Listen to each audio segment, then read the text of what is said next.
Et ben, je me suis énervée. J'ai claqué la balle et l'adversaire l'a reçue en plein visage. Et je pense que ça m'a servi de leçon. Je me suis jamais plus énervée de cette manière par la suite.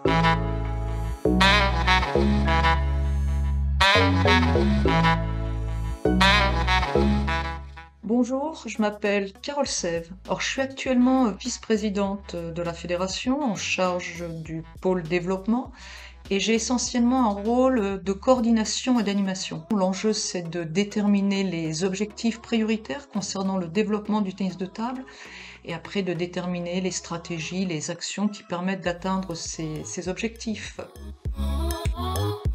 J'apprécie les 2 formes. Alors quand j'étais jeune, j'étais quand même beaucoup plus attirée par la compétition, hein. J'étais, plusieurs fois en équipe de France jeune, j'ai eu plusieurs titres également de championne de France universitaire. Mais actuellement, c'est plutôt la forme, loisir qui m'attire. Alors soit du loisir compétitif, hein, se lancer des défis entre amis et puis mais aussi simplement des fois pour le plaisir de partager des échanges. J'ai eu l'occasion de tester le hardpad hein, lors du tournoi des culs salés l'année dernière à Guérande. Et c'est vrai que j'ai trouvé ceci très plaisant, c'est à la fois énergétique et ludique. Mais je crois aussi beaucoup au ping extérieur. Elle permet de toucher un large public de pratiquants. Et puis c'est vraiment la pratique qui se déplace, on va dire, vers les lieux de vie et non pas l'inverse.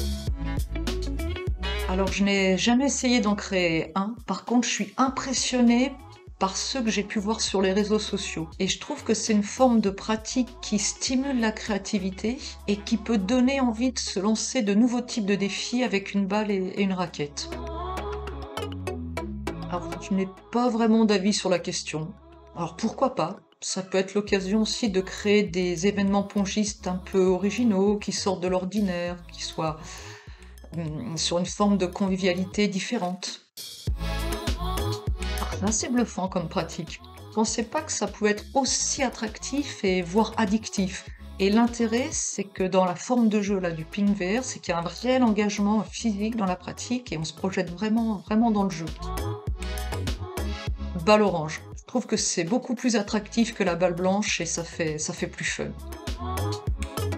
Alors mon pire souvenir en fait, j'étais junior, c'était lors d'une finale, je pense que c'était le championnat de France UNSS, et ben je me suis énervée. J'ai claqué la balle et l'adversaire l'a reçue en plein visage. Elle a eu très mal, un joli bleu, et je pense que ça m'a servi de leçon. Je me suis jamais plus énervée de cette manière par la suite. De ping-pong.